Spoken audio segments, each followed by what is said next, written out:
All right, so we're on the Country versus Metal podcast with BJ from American Aquarium. How are you doing? I'm good, man. How are you? I'm doing well. Good. Very excited to talk to you. Heck yeah. Thanks for having me on. Yeah, dude. Like I said, thank you for making time. I know how busy you are, and like time is a very valuable resource for a musician. Heck yeah. I'm always happy to take an hour here, hour there to talk to people that I give a shit about. So thanks. Yeah. Well, I'll have to tell the people like this is how you should meet BJ on a podcast. You know, with the smiles, because I did it the other way, sight unseen. That I got word American Aquarium was playing in Philly. Do you want to be put on the list? Do you want to go? And I was like, I've never been put on a list. Cool, yeah, let's do this. And it was my first experience doing like the red dirt and the country with, we don't have to throw genres out there, but the first with the whole TikTok thing was American Aquarium. And I got there, and it was Rhonda and Jerry who gave me like a rundown on like rules and things not to do. Kind of like an etiquette thing, which was fine. And I'm like, okay. And man, I stood right up front, and the stage lights come on, and there you are with this gorgeous red guitar, and your eyes just burst into flames. It's like outside of it was like watching Henry Rollins. It was so intense.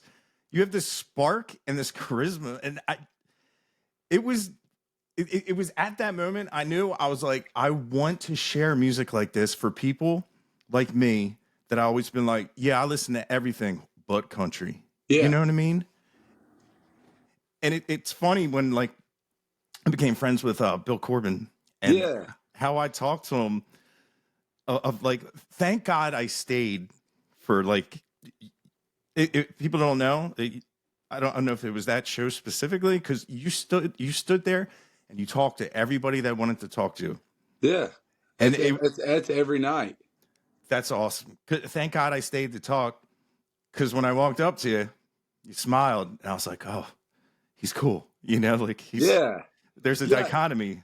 On stage, I take being on stage very seriously. It's a very intense exchange of energy between me and the crowd. But off stage, I try to remind people like I'm just a regular guy.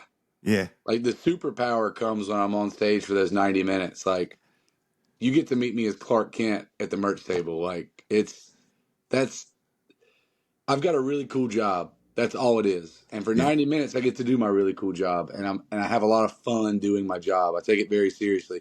But when I walk off stage, like some people, like they walk up and they're, oh man, is it okay if I get a picture? Is it okay if you sign this? I'm like, of course it is. Like that's why I'm here, is so that I want to break down that kind of, because growing up, there's this like mythical thing about rock and rollers is like once they walked off stage, they entered into the shadows where it was just sex, drugs, and rock and roll, and they were too cool for school. And like, how did they get from the hotel to the club? And I wanted to break that down and remind people that like even your biggest rock and roll stars, like they're human beings at the end of the day. Yeah.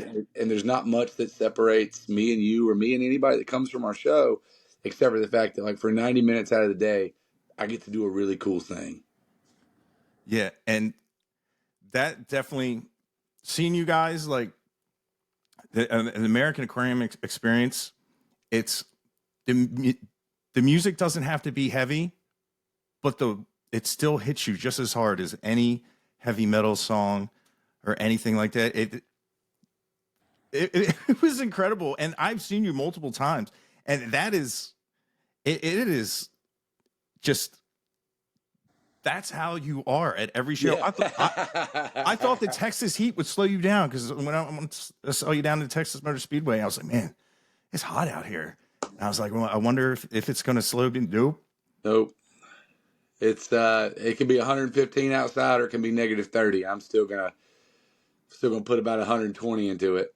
Yeah, it I like stuttered, because I wish I was like you. I had the words to say what I want to say, like the feeling of just like how awesome, and like even if people like, they'd be like, American Aquarium, I don't get it. I'm like, just go to a show. Yeah, and I tell people that too. I'm like, if you listen to the record and you don't get it, or if you think I'm an asshole on social media, or whatever your view of the band is, if you haven't seen us live, I always encourage people. I'm like, come see us live. If you don't get it after you see us live, you're never going to get it. Yeah. Like, that's how it is. Like, if you come and watch us for 90 minutes and you walk away from that 90 minutes saying, I still don't get it. Like, we are definitely not the band for you. There's going to be nothing anybody says or I do that's going to change your mind. But there's a lot of people that come to our show who are like, the records are okay. Or like, I saw he posted something funny on the internet. Like, I'll give it a try. And then they come to the show and they see the live thing and they're like, oh, that's what they do. Yeah. And that's when I can usually turn an average fan into a pretty super fan really quick. And all they got to do is give me 90 minutes. Like, I always joke with people online. I'm like, send your friends to me and let me do the rest of the work. Like, you tell them to go to a show, they're in good hands. I've got them. But if you leave that 90 minutes and still don't feel something, or you don't dig what we do, or you don't get it, there's no help for you. Like, I'm like, there's no song I'm going to write, no show I'm going to play that's going to change your mind. Like, but if you come to our show, even a small amount convinced that we're okay, I'm going to win you over with the live show. Absolutely. And I don't say Absolutely. that. I don't say that coming from a cockiness. A cockiness would be me at 20 saying that. That's me at 40 watching me do it every night for the last 20 years. I know it works. Yeah. I know that the thing that I'm selling every night works because I watch it, and people come up to me at the merch table and they tell me how this song changed my life, or this song saved my marriage, or this song helped me and my wife through the hardest thing we've ever been through. It doesn't come from a cocky standpoint. It comes from I'm very confident in how I can do my job standpoint. And so, there's a lot of people that, I get to see it every night. There's always at least one person who's like, I've never seen you live. I like the records. A friend told me about you. I heard this song on Spotify, but then they come and see it live and they're like, I'm never missing a show again. Yeah. And that lets me know I'm doing my job right. Yeah. I get it. And I always, I always bring up the moment I've done it on a lot of podcasts where I talk about where I'm seeing that it was like the first time I ever liked pedal steel, where I was like, oh my God, like this is amazing. Like all these sounds I thought were like synth pads and stuff. I was like, that's the dude doing it. Like he had a pedal board and he was playing it and it was just adding to the songs, like the emotive aspect of it. And I was having like a moment, a great time. And then it came to a song where it was a little slower and people were like patting me on the back, like, we're all going to be okay. BJ's going to get us through this. And I kind of like glanced around. Everybody in the room was crying but me. And here I am probably smiling at you. This big smile, like this is great. I was talking to, like the same thing with I was talking to Cody Jinks. He said he has a song David where it's got fun music and people are dancing, but it has like super sad lyrics and those people were crying. And I was like, well, thankfully you artists understand that, like, because like I'm a musician, I listen to like the music part first, and I'm slowly learning how to be, like a really trying to focus on the lyrics as well. Yeah. See, I'm the opposite. Like, lyrics are the first thing for me. Like, music is all secondary for me. Like, if you don't like, because there's plenty of amazing bands out there, their lead singer has nothing to say. Like, and I can't get into that. Like, I don't care how good your band is. Like, if the singer doesn't have something to say, doesn't have any conviction, it immediately puts that band off for me. And there's a lot of really great bands that, like, I'm friends with, and like I love watching them play because they're all just like rippers. But then the lead singer opens his mouth and he can have an amazing voice. But if he doesn't have something that like makes me feel something, I'm immediately like, man, this isn't for me. And the opposite is true. Like, if you've got something to say, you can have the shittiest band behind you, and I'm there. I'm 100% because it's all just adding to the, like, I'm focused on you and your voice and the guitar and what you have to say about life. And so, like, I always tell people, I'm like, man, there's two bands, and I try to fall in the middle of them. There's the really good singers that don't have anything to say, and there's the really good songwriters that have shitty bands. What American Aquarium has always tried to do is be a really good fucking band and have a songwriter fronting it. Because if you take away the band, I'm a singer-songwriter. I'm a folk singer. I've got a lot to say. But when you put that band behind me, that's the superpower. That's what flips the switch, because it's a turbocharged folk singer. It's a folk singer that has the power of a six-piece rock and roll band.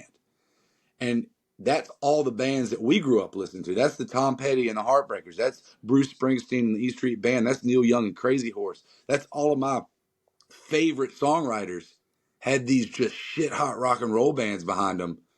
And once you take somebody that's got something to say and has some conviction and has some charisma, and you put him in front of a freight train, hold on. Like, that's all I want to do. Is because if I can't win you over the lyrics, guess what? Me and the boys will steamroll you for 90 minutes. Yeah. And that's fun. I was definitely steamrolling. Very happily so. And yeah, I got to tell you, I had another American Aquarium moment. It's something I've what I used to do when I get a record, back a physical, hold it. And, that allowance was $5 a week. So I wanted to buy something that was good. And I'd be from the first song to the last song. And when I've been doing these videos, I've never listened to a record from the beginning to the end. Well, on Sunday, I loaded up your album, The Fear of Standing Still, and I listened to it. I got in the car, went for a drive and listened to it all the way through. And I had this moment where I was having a conversation with you, listening to these songs. Obviously you're not in the car, but I'm talking to you and agreeing. And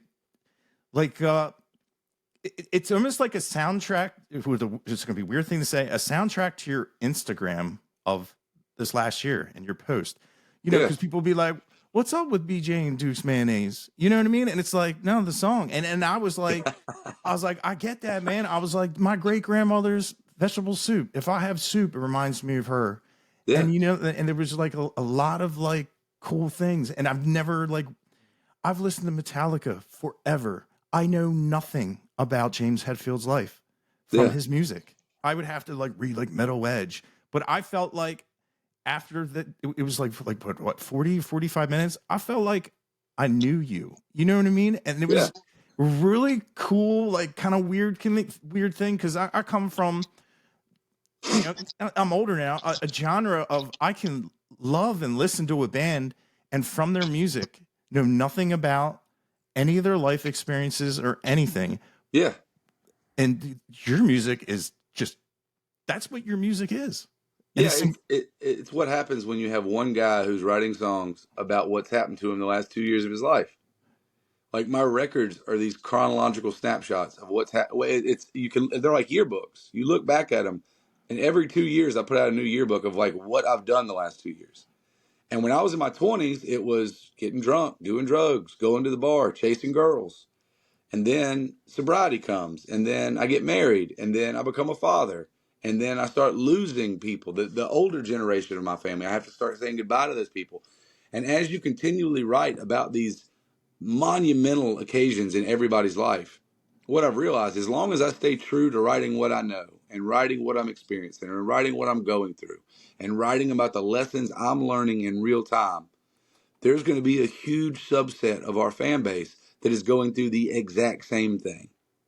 And if they're not going through the exact same thing, give it 5 years, give it 10 years, and then come back to that record. And then, holy shit, I didn't get it when I was 20, but now that I'm 30, I totally understand what BJ was talking about when he was 30.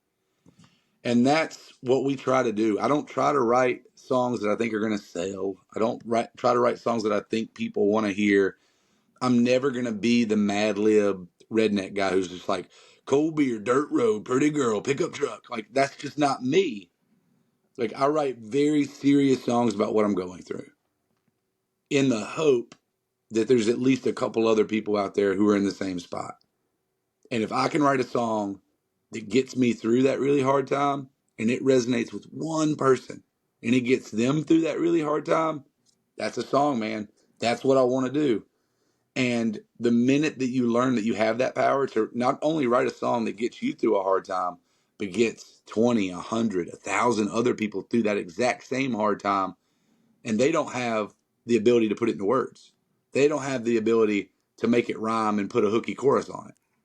So when you find out that you can do that, then you start trusting, like, well, if I could write about that really hard topic, maybe I can write about this other hard topic that I don't think anybody's written a lot of songs about. So then you try it, and then you immediately get that check back from your fan base saying, we're going through the same thing. Thank you for saying this. And then you just get the confidence as a writer, like, oh, wow, I'm writing about stuff that people actually want to hear about. Like, you're never going to hear my songs on the radio. You're not going to hear songs about sobriety or miscarriages or losing your mom or any of those like really big topics on the radio. But I got so many people who are like, a friend sent me this when me and my wife had a miscarriage, and it got me through it. A friend sent me your song when I lost my dad and didn't know where to go. A friend sent me this when my best friend had a fentanyl overdose. And you talked to me when nobody else could talk to me. And that is when, I don't give a like, people are always like, do you wish it was any bigger? It was like, of course, everybody wants to reach as many people as they can. Everybody wants to be as successful in their field as they can. But if this is as big as it ever gets, fuck it, I've made it. Like, I make a living playing music and affecting people. Maybe it's not millions of people, but there is a chunk of people in this world that what I say matters, and it helps them get through today. It gives them hope that tomorrow is going to be better than today. And fuck, that's it, man. That's why we do this. Yeah. It's crazy. It's power. Yeah. And it's a power I don't think a lot of kids trust. So that's why you have these kids who write songs, or they'll start writing like a really heavy song, a really like personal song. And then they'll pull back and say, I don't want to show that much of myself. I don't want somebody to know me that much. I don't want somebody to peek behind, it's like the Wizard of Oz. It's like, you don't want them to see that there's just a regular old guy working the all and powerful Oz, That's the superpower though, is I wish I could tell these kids like that are just writing generic songs that they think people want to hear. I was like, have you ever tried about just writing about like what you want to write about? Like, I got to make a Duke's mayonnaise and a Dale Earnhardt reference on this record, and they weren't cheesy. They were like real lyrics, like heavy lyrics that take you to a place. I was like, you can still write about yourself and it affects somebody. And we all did it. Like at 20, I refused to write too much about myself. I wrote about what I thought people wanted to see out of me. They wanted me to be like this rock and roller. So all the songs were about going to a new town and drinking and chasing girls and leaving and not catching feelings. And, there's a time and place for that. But like when you're 40 and you're singing about that, it's not cool anymore. It's just like sad. Like when you're 20 and you're like first or second record, that's what I expect out of a band. I expect you to be finding your voice. I expect you to be falling into the same traps that every rock and roller that came before you fell into. But once you get to my age, I just turned 40 this year. If you're still singing songs about high school and chasing girls and drinking at the bar, you've got bigger fish to fry. Like, that's not where you should be at 40. You should be confronting a lot more of life's bigger problems than just, there was this girl and I tried to talk to her and she didn't talk to me. Here's another song about me failing at a relationship. Like, that's cool at 20. At 40, I might stop listening, That's good. I tell you what, I got home. I walked right to my computer, went to AmericanAquarium.com, and I ordered the vinyl. Oh, hell yeah. And dude, it was crazy. It's already shipped. It's going to be here Wednesday from, I guess, Wendell? Yeah. I pack it up right here at this desk. I pack up every vinyl record. So if you ordered The Fear of Standing Still, you're going to get it in one of these boxes, these giant Loser Side record boxes. And I sign the inside of them, so it'll say thanks for listening on the inside. Everything gets shipped from here, man. It's this is the gigantic business that is American Aquarium. Is this desk that you're talking to me at? Every day I spend about an hour here writing and about an hour packing up merch, and then the rest of the day I get to be a dad. I get to be a husband. I get to be whatever I want to do. And so thank you for buying that record, because the guy that wrote all the songs is the one that packed it up and the one that signed it for you. So it's coming. It's en route now. It is. I was like, man, that's so cool. And I was like, I'm gonna be talking to the guy who wrote the thing. Yeah. In like 2 hours. I got back in yesterday. I got back in from Colorado yesterday. I was up at Steamboat Music Fest, and I got back in last night. And this morning I woke up and caught all the orders up. So if it went out this morning, it's already left Wendell. It's at the Raleigh sorting facility right now, probably. Yeah, that's pretty cool. It's cool. Like, would you call North Carolina Northeast? No, I would call it. I will always argue it's the South. I will always argue it's the South. I will accept people who say Mid Atlantic.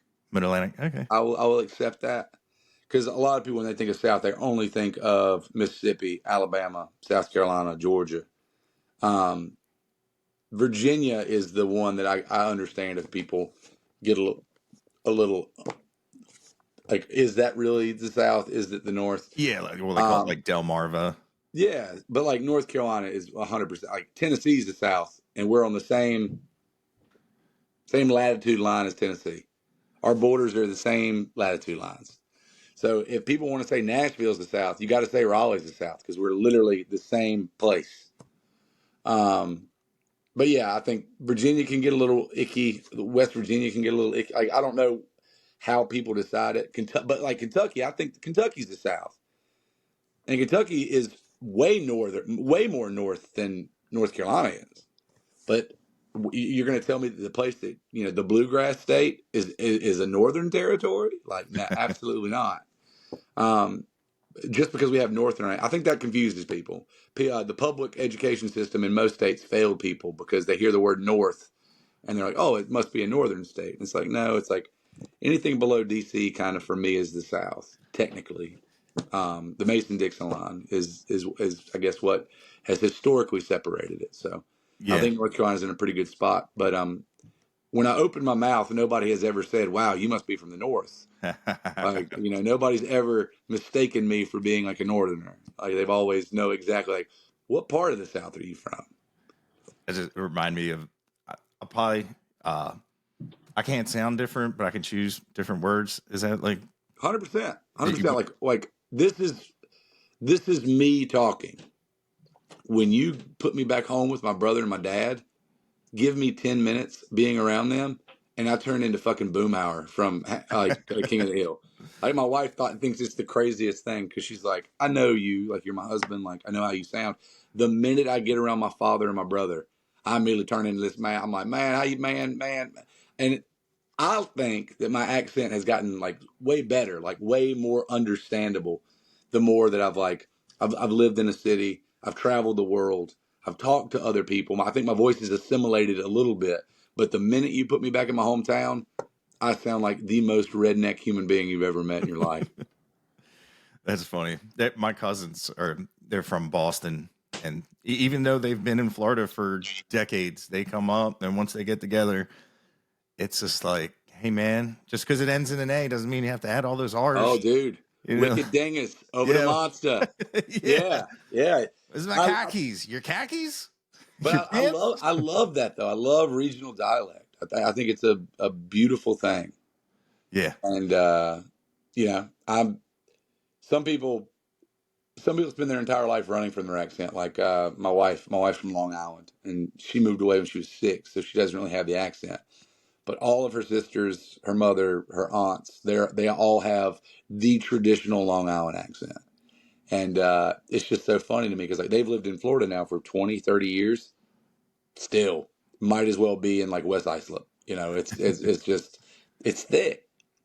And same thing, Boston friends, they come down here, they go to school, they marry a redneck, they raise a redneck. But the minute they start talking about the Red Sox, like it comes out. It comes out. It's funny. And I do love your accent. I do love that. It's funny. Like, one of my uncles is down. He's the kind of uncle, like, he'll tell you he lives in the Carolina. I can't remember if it was north or south.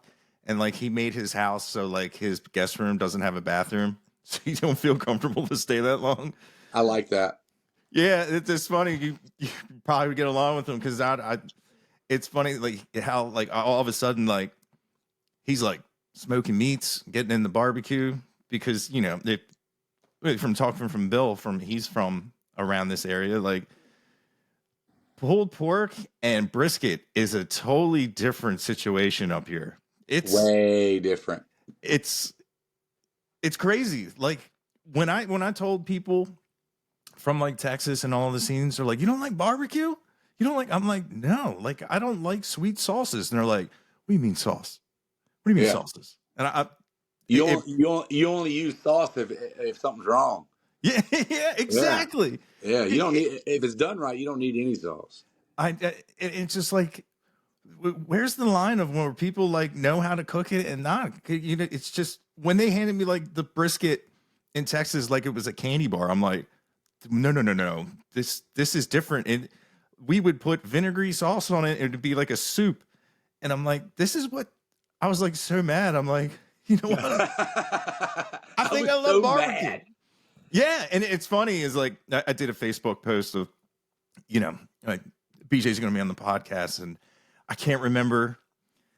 It's funny. Like if not Mike in the Moon Pie, Silverado, it's Rossi who he wanted to say like, ask him why Eastern or Western barbecue is better than the other. And so North Carolina, we're lucky because we're one of the only states that have two very distinct barbecue styles. And there's a line right down the middle of the state. You got Western, you got Eastern. Western sometimes get referred to as Lexington style barbecue. And they're both vinegar-based sauces, but one of them is a lot more tomato in it and a lot more sugar. So it's like a sweeter sauce. Like Eastern North Carolina traditionally is just vinegar and crushed red pepper. And it's amazing. Like, but as somebody who's born in technically the Western North Carolina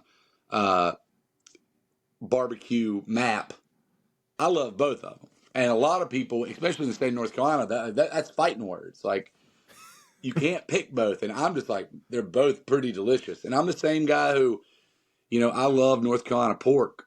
But like when I go to Texas, like I've never had anything like brisket. Like Texas brisket is like, it will change your life. If you eat at the right place, it will completely change everything you know about meat. Because I was one of those guys who's like, whether it's Eastern or Western North Carolina, nobody does barbecue better than North Carolina. Like we're the best. Like, and then I realized like we're just the best at pork. I was like, I completely left off another kind of barbecue. And Texas is the king of beef. And so now people always ask me like, what's your favorite kind of barbecue? I'm like, beef or pork? You got to pick, and then I'll tell you where to get the best barbecue. But those Texans, man, I'll argue till the day I die. I guess just as the best Texas barbecue, best Texas brisket is just as good as any of the best North Carolina pork I've ever had. And I know that's going to hurt some people's feelings, but that's the truth of it all. As someone who has traveled and I think it's very fair to say that I've eaten more barbecue than 99% of any human being alive. Like I've ate at like 38 of the Texas top 50. I've done the North Carolina barbecue trail. Every time I go to Memphis or Kansas City or South Carolina, like I try whatever the local barbecue fair is. And I'm lucky because our fans know how much I love barbecue. Everybody tells me this is where you got to go. This is where you got to go. This is where you got to go. And so I'll go try. If like the first time we went to Memphis, me and Shane got to Memphis for lunch. We did 4 different barbecue restaurants for lunch. And we just went around and ordered like a plate and shared it. Went to the next place. Plate, shared it. Plate, shared it. And like that's how we get. That's the best part about touring for me is like the shows are fun, the clubs are fun, the fans are fun. I get to eat all the food. And in the South, there ain't nobody that does food like this. There's 2 things that we've got that nobody else has. Nobody does music better than we do, and nobody does food better than we do. It's just it's simple. Like yeah. Like everybody everywhere, like the big cities up north got culture. Like y'all got the culture. But when it comes to food and music, like the South wins every single time. And when people come down here, like it's a badge of honor for me. Because when I have friends who go to a town, they're like, "Hey, I'm in Birmingham. Where should I eat?" And like that is a big responsibility, and I take that very seriously. So I'll make these lists. I'm like, well, for coffee, go here. For breakfast, go here. For lunch, if you're in the mood for this, go here. If you're in the mood for that, for dinner, I rank it from casual to like really nice sit down. And people were just like, you never miss. And I was like, no. I was like, because I did all the missing, so you don't have to. I went and tried all the mediocre places so that you don't have to. That's funny. A lot of the stories that Bill will talk about, being with you, is going into like a shed, a barbecue shed, and he was talking about the white building with pies spray painted. Oh, he's talking about Arkansas. He's talking about Craig's Barbecue in Duval's Bluff, Duval's Bluff, Arkansas. It's a place called Craig's Barbecue, and across the street from it is a white center block painted building that says pies. And there was this tiny old lady back there who every day she'd make 6 or 7 pies, and you'd walk in and it'd just be written on a piece of cardboard. It's like chocolate, coconut, buttermilk, and then you pick. And like some days you'd pick, and she's like, I'm out of that. And you're like, well, what do you have? She's like, all I got left is this. And you get it because it's the greatest. It's transcendent, man. It's like, and it's $3 a slice, and it's this 90-year-old lady making you these pies like she's been doing for 50 years. Yeah. Like, but it's never going to be on a map. It's never going to be on a food list. But you walk into that place, and God knows it has to be like a C sanitation grade. But like, I don't care. Like the food is that good, and Bill was always my guy. No matter what the place was, no matter how weird it looked, no matter how the reviews were, if somebody said it was good, me and Bill would seek it out. And Bill's my guy. Bill's my guy. Like, I love that dude to death. And shout out to Bill Corbin. He's one of the best human beings I've ever had the chance to meet. And our traveling days together were, I can't tell most of the stories on a podcast, but one of my dearest friends in this life, and in just about every season of my life, he's been there for it. And I'm so proud to still call him a friend. Hell, 20 plus years after meeting him. Yeah. Yeah. But the first time I had, I hope I don't mispronounce it, elotes was, Yeah. I went out to dinner with Bill. I got what Bill got because I know the stories. You can never go wrong with that. Never go wrong. Just order what I'll have what he's at. Yeah, that's exactly what I did. Yeah. And it's like, if I ever go back to Texas, I want to go there and have it because he was right. He was like, this is the best elotes you're ever going to have. And I'm like, well, I never had it. So. Oh, yeah. It's very, very good. Yeah. I just like, he says, well, this is why I'm this big so I can eat more. Yeah. Well, Bill's lucky because Bill gets to eat and then just work out and get just gigantic. Yeah. Most people, if they ate what Bill ate, they're in the top 2% of the most obese human beings on the face of the planet. Bill turns it into just mass, just straight up mass. Has there ever been a meal that you'd be like, I got to write a song about this? A couple. There's places that change my life. There's meals that you eat that like every single time I come through town, I'm gonna go there. I'm like, there's no question of, and it would be like, if you give me the town, I'll tell you like where to eat. For me though, I tend to write a lot about home. I'm very nostalgic, and so a lot of my favorite meals aren't the best meals I've ever had. It's just the meals I had growing up that defined what a meal was for me. So like, there's a place in Reedsville, North Carolina. That's where I'm from. I spent the first 18 years of my life there. It's a place called Short Sugar's Barbecue. And it's not the best barbecue in the world. It's not the best barbecue in the state. But it's the best barbecue in Reedsville, North Carolina. Because it's the only barbecue in Reedsville, North Carolina. So growing up, it was my definition of barbecue. And it was so good.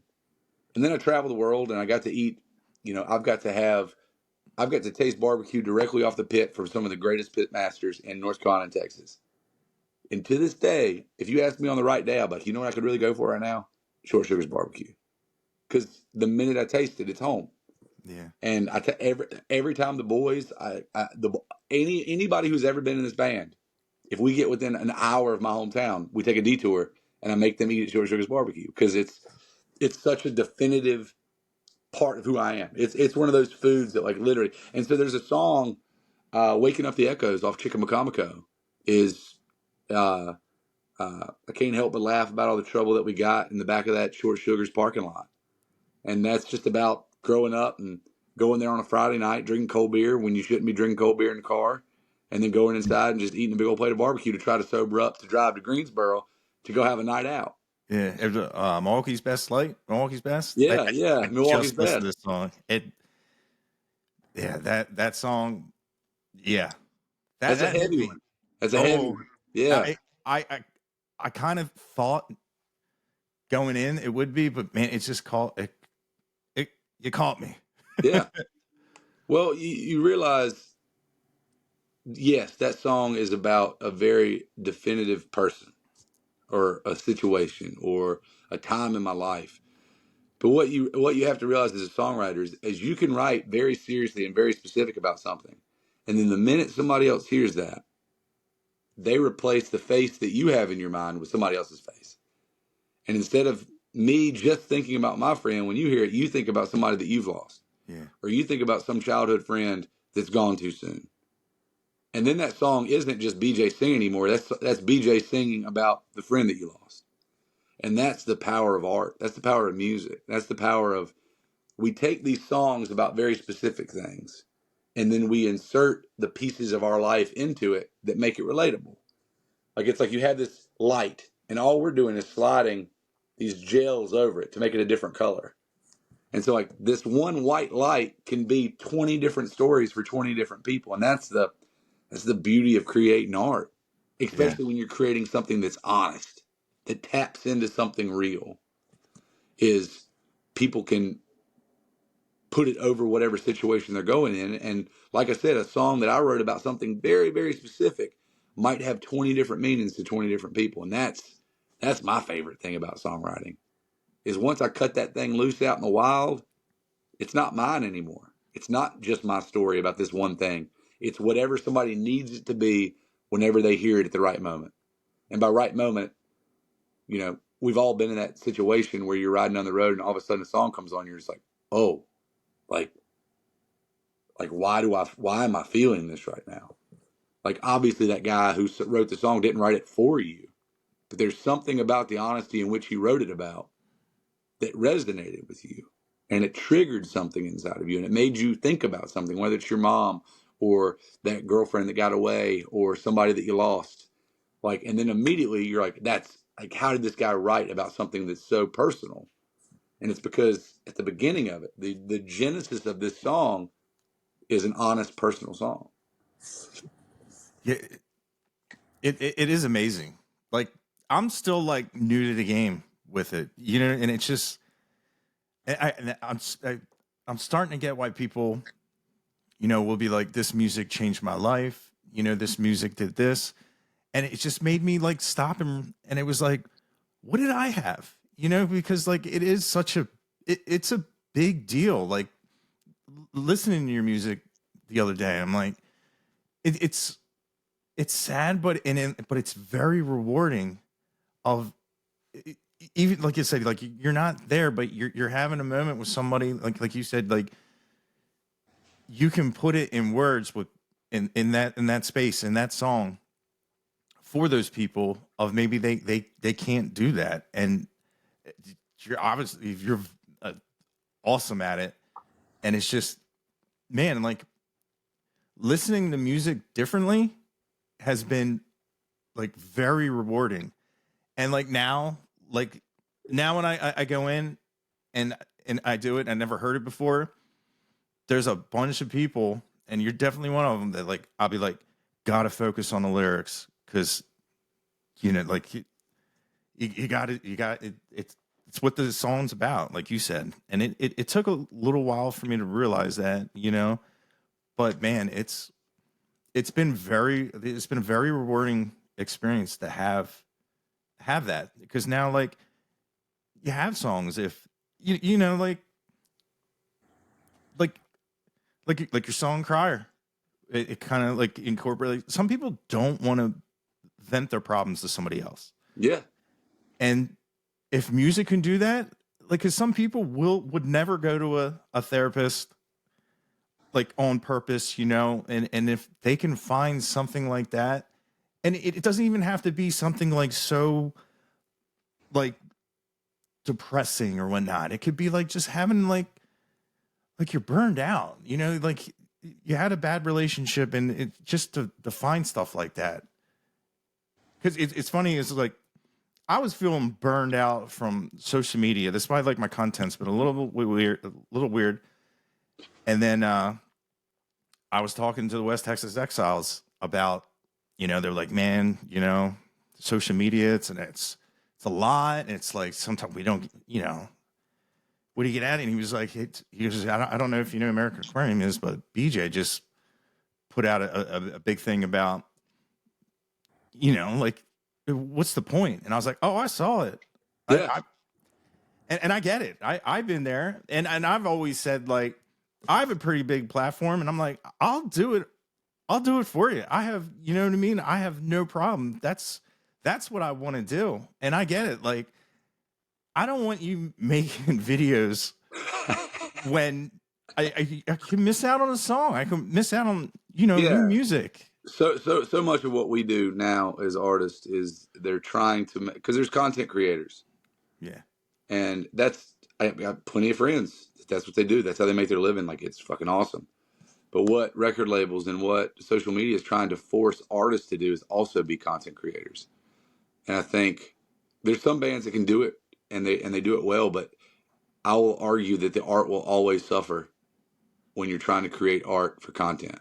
Yeah. When you're trying to create something like, and I've just never been that guy. The most I've ever tried to do is like play a song on my acoustic guitar in front of this is about as contenty as I get. Is I'm going to sit here in front of a screen. I'm going to play you a song that I wrote, and hopefully you like it. But then it got to the point where it's like, well, unless you're putting money behind ads to push this to people, they're not going to see it. Yeah. And then it's like, well, why am I creating it? Like, if the people that are if the people are following me, because you'll look at the things, they'll show you the analytics of it. And it's like 90% of the people that watch your videos are non-followers. And it's like, well, I didn't make that for the non-followers. I made it for the people that like my music. Like, how do I get it to them? So it took me a really long time. And finally this year, I've really taken a step back. Like, I'm not putting anything personal up on like my main page. My stories, I still post some of the like day-to-day fun stuff. But like all my main pages, like Facebook, Instagram, Twitter, is just, here's show announcements. Here's where we're going to be next week. Here's a new shirt design, whatever. Like, I got tired of just like putting so much of myself out into the world, and the people that like actually wanted to see it aren't seeing it. And so now, I'm spending less than an hour a day on my phone. Like, I'm in a much better place. Like, I'm not responding to assholes on the internet. I'm not putting up content and then having someone tell me whether they like it or not, or whether I'm an idiot or not, or whether, calling me names or whatever. It's like, I'm tired of putting so much energy out into the world, energy that could be used for something way cooler than just trying to get like, man, how do I get people to see this video of me playing this song that's already on a record? It's like, fuck, how about I just focus on making records? And now, now that I've started this Patreon page, like, that's where that hour a day I spend on my phone goes into that. Yeah. And it goes directly into a community of people that I know want to be there. And as soon as I make a post, I know that those people are seeing it. Like, I don't know, there's a free membership, and then you can pay for membership and get different kind of perks or whatever. But like, at least I know that when I make a post, like, every single person that wants to see it's going to see it. Yeah. And so I told myself, I'm like, I'm willing to give an hour out of my day to like letting people in to this life, letting people into my space. But like, I'm a dad, I'm a husband, I'm a songwriter. I'm not a content maker. The only content that I really care about making anymore is every 2 years I want to put out a record, like a tangible piece of content, something you can hold in your hand, drop the needle, and disappear for 45 minutes. And maybe you hear a song that changes your life. Maybe you hear a song that for 2 minutes makes you forget about the shitty day you had, or reminds you, fuck, my parents are awesome, I should give them a call. Like, that's the content I want to create. I don't need to get a like from some stranger to feel like I'm doing I know I'm good at my job. For Yeah. 20 straight years, I've done this job, and I've got enough people that stand in line every night to tell me that they like how I do my job. And so much of what we do in this world as artists is seek validation from people that don't give a shit about us. When you should be just turning inward in your circle. Look at the people that are at the shows that want to talk to you. They're going to be the ones that tell you like how your music saved them and how your music changed their life. And this is the year of me. If you don't like what I do, get fucked. You know, I'm Yeah. going to focus on the people that like give a shit about me because I give a shit about them. And I'm only going to put energy out to people that give me the same kind of energy. And man, I'm telling you, what are we, 13 days into this year? I feel like a different human being. Like it feels so nice not to respond to people on Facebook, Instagram, Twitter. It feels nice to just put up a post and then just put my phone down and walk away. Yeah. It feels so fucking great not to have to interact with some asshole. Yeah. And That you would know, never do anything anyway. 'Cause I'm yeah, 6'1" and you're yeah, way taller than me. And it's yeah. just Like nobody has ever come up to me at a show and been like, "Man, remember what you said to me on Twitter? Let's go." Like I'm a big boy. yeah.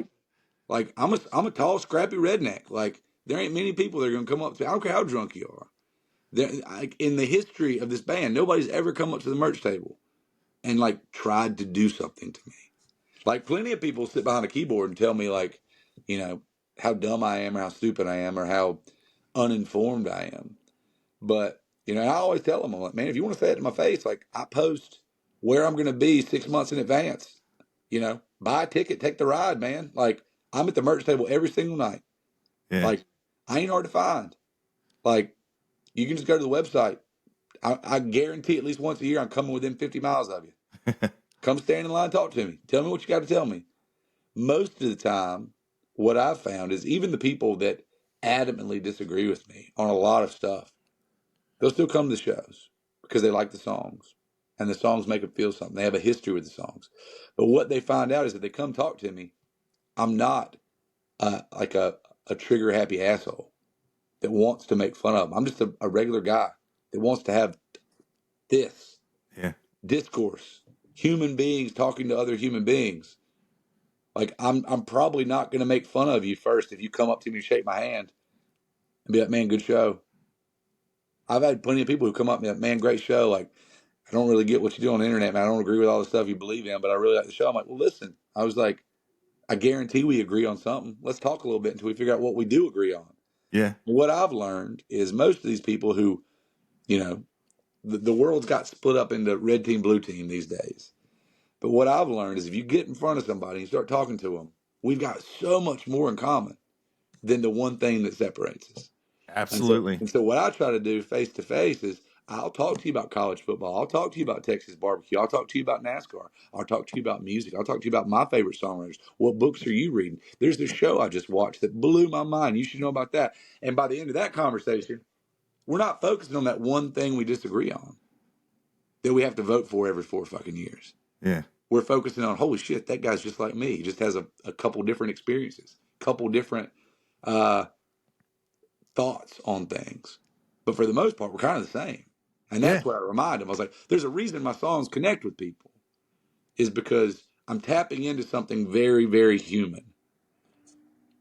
Yes, I'm going to obviously have different, as a guy who's been to, 27 countries and who's traveled the country for 20 years, I'm going to have a different life view. I'm going to have a different world view. I'm going to have a different set of priorities than somebody who maybe hasn't left their hometown their entire life. That's not a bad thing. It just means we're different. And that means we have to work a little bit harder to find that common ground. And that's the fun part. That's the fun part when people come up to the merch table. I'm not trying to argue with people. I'm not trying to fight people. I'm not trying to Yeah. be this negative Nancy. I'm not trying to be the smart ass internet guy that always has a quip for somebody. I'm trying to find that connection. I'm trying to find the threads that bind us and pull at those a little bit to remind you that, yeah, you might not like my rant about politics 3 months ago, but guess what? We're still the same person. We're still Yeah. the same human. We got to live in the same world together. We just have usually different opinions on tax allocation. That's usually what it is. And that's the fun part about playing a show, man. Like I said, nobody's coming up to merch trying to fight me, Yeah. because if they did, one, I'm 6'1", 200 pounds. Like nobody's, I can hold my own. But then I've got a room of about 600 people that like me, and so yeah, I don't care how big a boy you are. Like you versus 600 kids ain't gonna be fun. Yeah. Especially when you're talking shit to the guy that they pay good money to see. Yeah. Right. I just read the first time I walked up to the merch table. I remember you looked at me and you went, "You're the guy with the headphones." Yeah, I think I we was have like, "I am." I think we have the same headphones. Yeah. Yeah, I was getting ready to say, like, I have these same exact headphones. I think that might have been what we talked about at first. It was like, I think I have your headphones. Yeah. And it was funny. You were like, "You compared me to Def Leppard." I was like, "Yeah, the harmonies." It's it, I don't know if you're right. Like a lot of your songs are fun because they're like, when I listen to them, I can be like, when I'm at the show, I know it. Like, you can just tell like it's an anthem song for you and for the crowd. Oh yeah, we've got some big sing-alongs Yeah, and cathartic sing-alongs, and those are fun. Like we get me as a songwriter. A lot of people are like, oh, BJ's like a depressing songwriter. But like if you come to my solo show, it gets pretty dark because it's just me telling stories and taking you on a ride. But if you come to the band show, I'd say 75% of the show is just these really big like rock and roll songs yeah, that people are singing along to and stomping their feet and clapping their hands and fist pumping and singing the lyrics back to me. And that's the connection part. That's how you got a song that resonated with somebody, is they're willing to stand in front of a crowd of people and sing it back to you off key. Like that's how you know that somebody's digging what you're doing, is they're willing to go in public and do something that they don't usually feel comfortable doing. yeah, That's the biggest thing for me, is when them big old corn-fed boys, them big old rednecks, when I see a tear fall down their eye, or when I see them cutting loose and singing back, that's how I know, like, okay, I got you outside of your comfort zone. Welcome to the party. yeah. And that uh, I don't even know how to explain. It's just I've never seen it before. Like everybody was like sobbing. And like I'm not gonna lie, I had no idea what the song was about because like Yeah. I was just like, I love everything about this right now, and people are like giving me consoling like pats on the back, like it's gonna be all right, man. Yeah, Oh, I think it's important, and I think a lot more people are coming around to it. I think we're seeing a really big rise in people paying attention to songs. The last couple of years, a lot of your really big, I'm good, like people that have kind of taken over some of the pop scene are just songwriters. You got Noah Kahan, you got Zach Bryan, you got these kids with acoustic guitars talking about their feelings, like, and people are paying attention. Like the rise of the song, like 2024 was a big year for just songwriters. And that's one of the things, like TikTok is just a human being sitting in front of a screen playing an acoustic guitar talking about their feelings, hoping that they're not alone, hoping that they find an audience, hoping that it resonates with enough people to one day they can play music for them in person instead of through a screen. And so, as somebody who's been writing songs for 20 years, I love seeing these kids making songwriting popular, because I'm a big believer in rising tides raise all ships. And if, the Noah Kahans and the Zach Bryans of the world are making kids fall in love with lyrics again, I might actually have a shot at being bigger than we are. And so I love it. I love the fact that people come to our shows. They're like, I heard about you through this songwriter. I heard about you through this songwriter. Because I'm getting to an age, I hate to admit it, like I'm one of the old guys now. I'm one of the guys that inspired some of these young guys to pick up guitars and start writing about their feelings. And so as they start getting successful, they'll name drop me in a magazine article or a radio interview. And then all of a sudden you got some 19-year-old kid who's like, well, I love what this person does. I'm going to go listen to this person they just named. And then they fall in love with your music. And so I hope songwriting and just country music in general keeps rising the way it is. It's entered into this weird kind of like pop music territory. Like country music is like, or let's use the word I hate using, Americana, is entering this phase where it's like selling out like arenas. Yeah. You got Cody Jinks, you got Sergil Simpson, you got Tyler Childers, you got Zach, you got Isbell, you got these people that are walking into 10,000 person, 20,000 person rooms and selling them out. Like that used to only be reserved for massive radio hit bands or massive pop stars.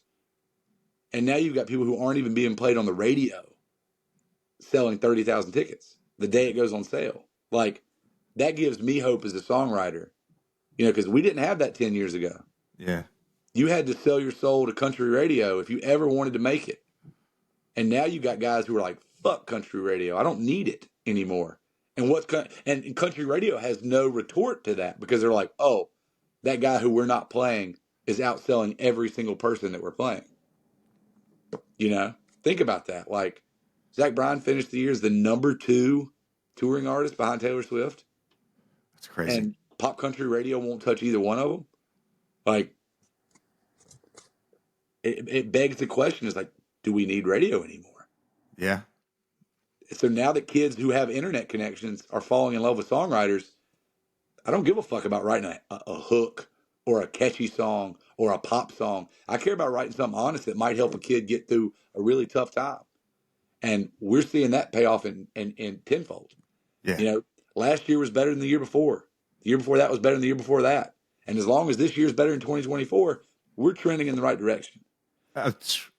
Absolutely. Especially, it's funny is like what you were just talking about, like with the last 3 months of your life and everything. That's all in a soundtrack of the last track of your album, where if anybody has any question of what you're doing, why you're doing, it's like you said, like, could we be a little bit farther on? But you know what I mean? And oh yeah, like I am clinically self-aware of where I am. Like I've been offered major record deals for the last 20 years, but every one of those deals ended with me giving something up. Whether it was giving up a piece of my art, my ownership, whether it was giving up final say on the songs that I write, whether it was me giving up who writes the songs. I've always said no, and I'm proud of that. 20 years into this career, you're not going to meet any artists that own 100% of their music. I own the publishing side and the mastering side of every single song I've ever written and recorded. There's not many people that get to do that. Yeah. Did it take me longer to get here? Yes. Could I have taken a shortcut and gotten maybe to this point a little quicker? Yes. But I would have had to give up something. And I can't tell you how much better I sleep at night knowing that I didn't have to give anything up. Knowing that I got to where I wanted to be playing by my rules. Whether or not I was right or wrong all the time doesn't matter. I got to play by my rules. And 20 years later, I get to stand on my little mountaintop. It ain't the biggest mountaintop, but it's my mountaintop. And I get to look back down and say, fuck, look how far this thing came. And we didn't have to sacrifice a bit of our integrity. We didn't have to sacrifice a bit of our authenticity to get here. Could it be bigger? Yes. Could I still take shortcuts? Yes. Could I go out tomorrow and write a Ford truck anthem? Of course I could. But I've made a career not doing that. So I got a good feeling that I'm not going to do that anymore. And so songs like Head Down, Feet Moving, like I'm telling you the secret. It's safe to say that we'd be a little further up the ladder if somewhere along the way I just learned how to shut my mouth. Like it doesn't get more simpler than that. Yeah. But then the next line is, but I'll never have to tell my daughter that I chose the mighty dollar over speaking up on the things weighing heavy on my mind. That one verse tells you everything you need to know about 40-year-old BJ. Yeah. I felt that when you said that. And then you get to the last verse and maybe you hear that second verse and you're like, man, that motherfucker's cocky. He's cocky about it. Like he ain't even big. He ain't even as big as insert my favorite singer-songwriter. But then at the very end, I tell you, I'm like, I promise that I'll keep showing up as long as you do. That's all it is. It's like, I know exactly where I stand. I'm not trying to be anything I'm not. And that helps me sleep at night. That helps me know that my daughter's going to grow up knowing that her dad, didn't cut corners, didn't sell a piece of his soul, spoke up when he needed to speak up, or at least when he felt like he needed to speak up. Paid the consequences for it sometimes, but was a better person on the other side of it because he did it. Totally agree. And I tell people, they're like, do you wish it was any bigger? I was like, I hope it gets as big as it can possibly get without me giving anything up. That's how big I want it to get. I want it to get as big as possible as long as I don't have to give up who I am as a person. You know? Yeah. And if this is as big as it gets, if this is the peak, I played Red Rocks last year. I headlined the Ryman. Every year I get to play the Grand Ole Opry a few times. I get to put out records. I own a record label. I have an incredible band and crew that we go around about 100 days a year. I tour in a bus.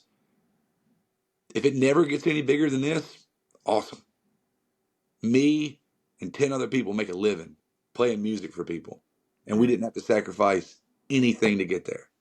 Like, if it never gets any bigger than this, man, I don't know what other people's definition of making it is, but I made it a while ago. Yeah. It's totally authentic. Man, and I love it. And I hope more people come to the table. I hope more people love my songs. I always tell people, like, what do you want your legacy to be? And I always tell people, like, I just want people to, when I'm gone, I want people, when they say my name, I want them to be like, he was a songwriter. He wrote good songs.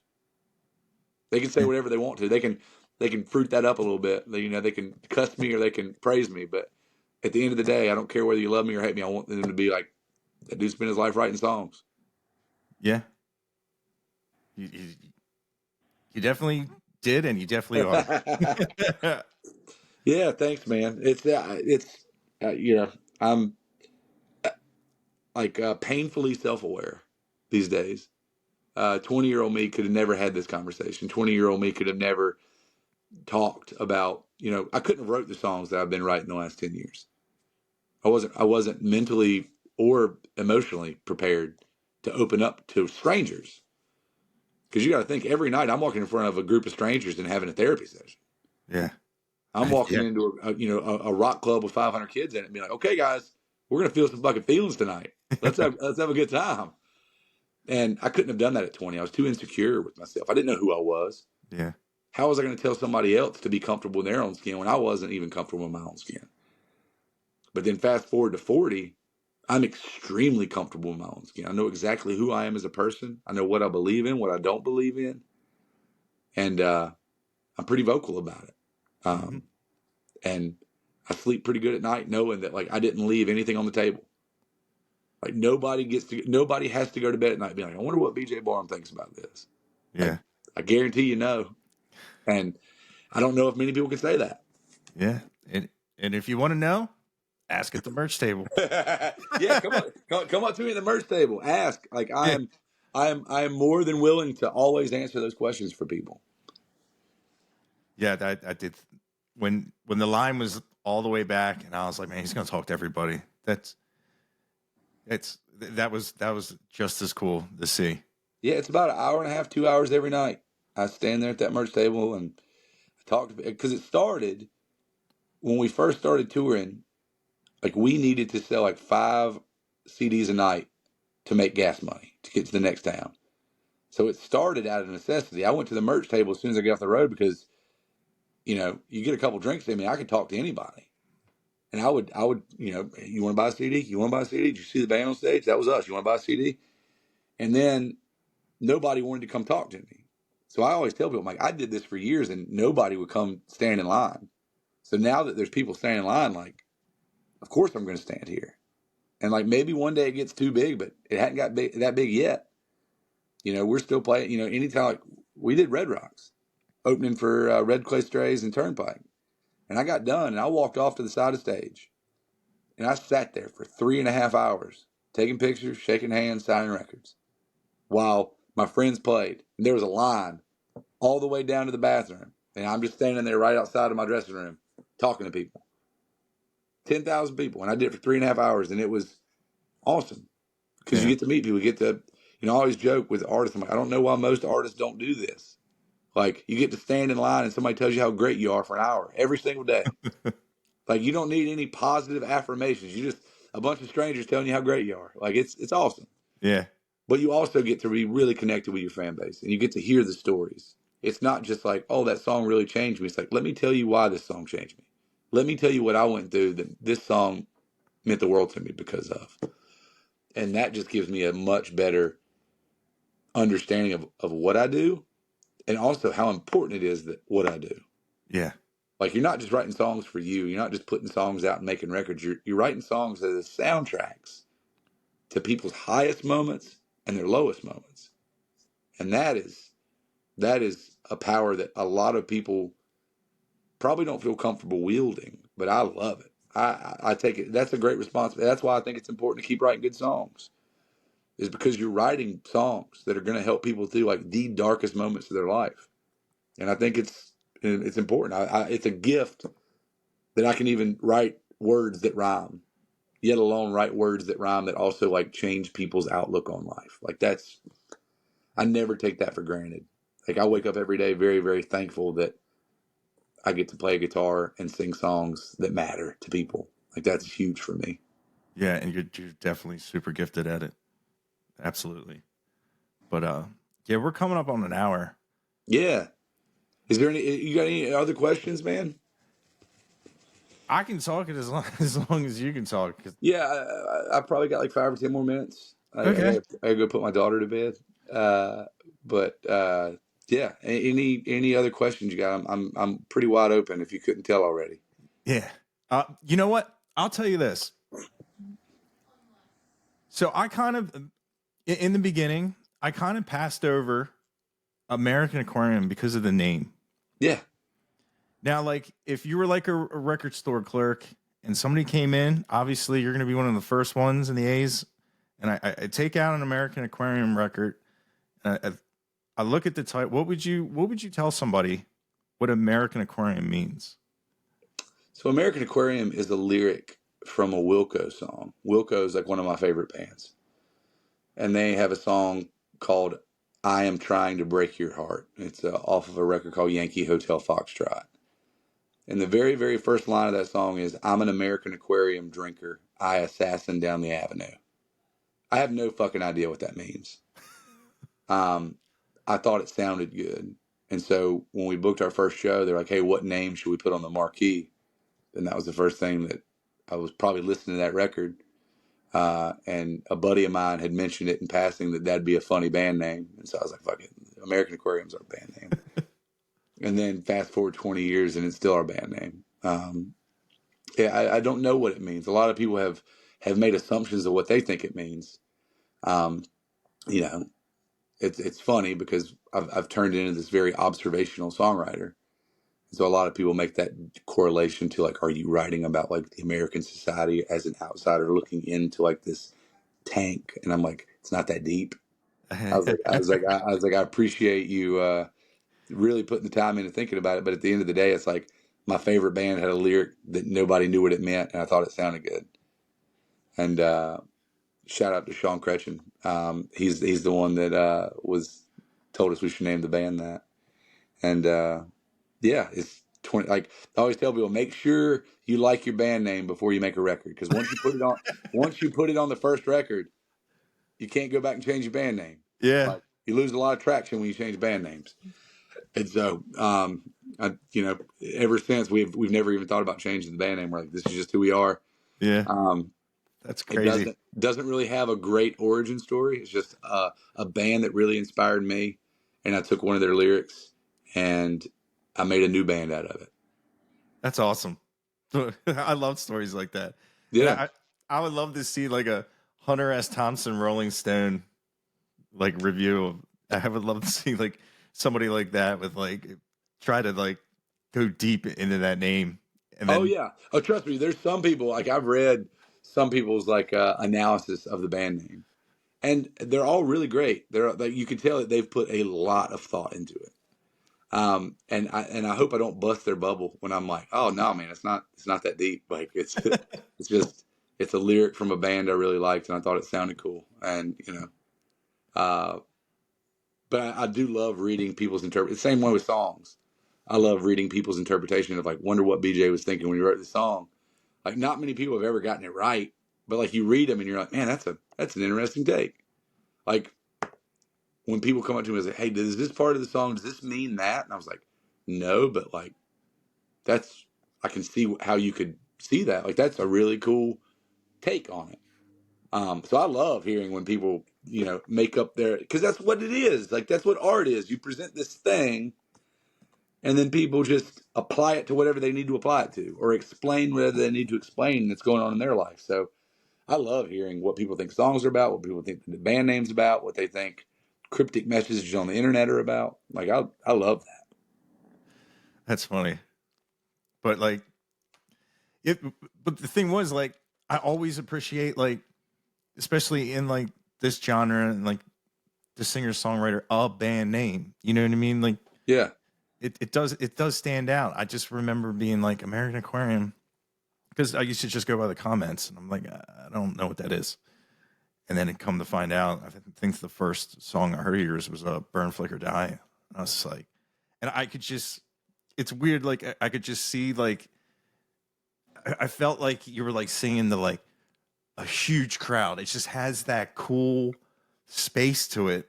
Yeah. And I was like, dude, I just dig this out. And then like by the second verse, like, the chorus, you can sing along. That was cool. And like, obviously when I saw you live, and that was just like, yeah, it definitely a life-changing experience.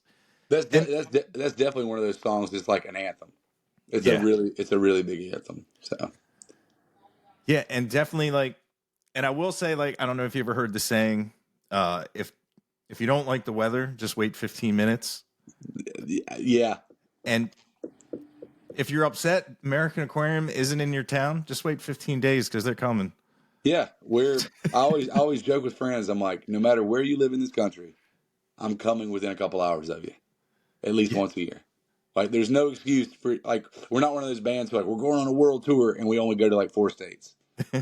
Like, every year we play about 40 states every single year. Yeah. And there's no excuse not to come see us. Yeah. And if you need to fly for a show, we've got a couple every year, like really cool places that you should like check off your bucket list. Kane's Ballroom, Green Hall, Ryman Auditorium, Troubadour in Los Angeles. Like, there's a lot of really great rooms to come see us in. So like, there's no excuse. So I always tell people, like, man, if you don't see us this year, it's probably your own fault. Yeah, absolutely. Because I promise it's not our fault. I promise. It's not. I missed the last time you were here because my dog had a vet appointment, and like, Rhonda and Jerry were like, "You better be there." I'm like, "Oh man, I don't know," and I couldn't swing it. But like, I just checked the schedule. I'm like, they're back. Yeah, you're coming back. I'm playing. I don't know which one's closer to you. I know we're playing State College, PA, and then we're playing Asbury Park. That might be the closest one to you. Nah, I think Delaware. Delaware. Yeah, I live in Delaware. And that's down the beach. Yeah, we're playing Rehoboth. Yeah. Yeah. But yeah, we're coming within like 3 shows on this next tour within like 3 hours of you. I know. And you're saying this, and I'm like, if he doesn't see me, he's gonna be like, I told you we did the podcast. Where are you? I'm like, it's all good, man. The good thing is we'll be back to Philly sometime this year anyway. So like, Philly's always a once a year place. So yeah, and it was a shame because you were at the venue I really like. You were at World Cafe Live. I really like. Such a great room. Yeah, I just like how it's set up. But yeah, man, I don't know if you got to get off here. Yeah, I've got to run here. I can hear the girls outside the door, bustling up. So, thanks a ton for having me on, man. Thanks for taking the time to talk to me and asking some really awesome questions, dude. Thank you for doing this. This was really cool. Hell yeah, this was fun. That hour flew by. Like, that was quick. I feel like we could talk for another hour. So. Yeah, we'll give it a year and I'll come back on and we'll answer all the questions we didn't get to. Okay, cool. And we'll have a new record to talk about. So yeah, can't wait for it, man. Heck yeah, man. Well, hopefully we see you at a show sometime. If not, don't feel any pressure for this next one. But next time I come near, come hang, man. I will. Awesome, dude. Thanks for taking the time, brother. We'll see you. Yeah, man. Have a good night. Bye. See ya.